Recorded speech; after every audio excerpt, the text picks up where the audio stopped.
my objective really, what I want to share with you today is just a bit about how I use the whole body vibration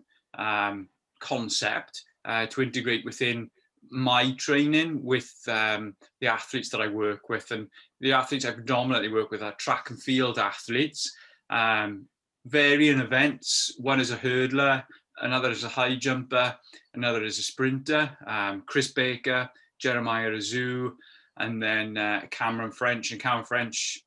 and what a small world this is in terms of he is from New Zealand, he's based in New Zealand, but just through someone I used to train with when I was a youngster, they had linked up and trained with each other, and is coached by my old coach, who lives down the road. So in terms of what I have discovered, and this slide really does amplify so much for me. Yeah, we see the power plate as this small, or the contraptions as these small individual little pieces of equipment, but really they are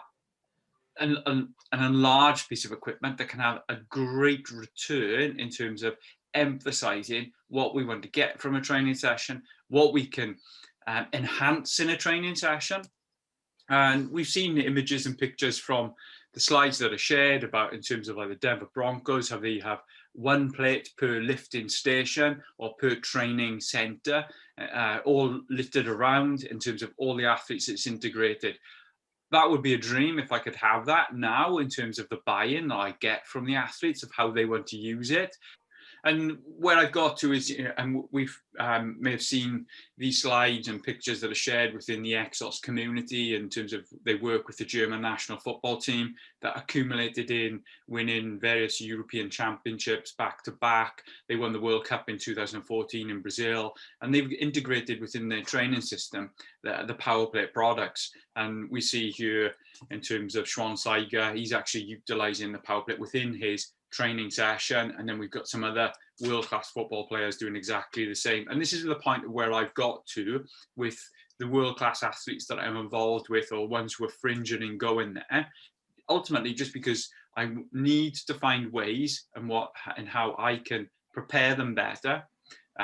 prepare them so they can move faster, they can produce more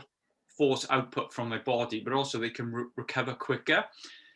It's without me saying the same old things, but how can I use tools that are going to allow me to get their full buy-in to maximize their return, but also they physically and mentally feel that, and then they're going to come back for more and more.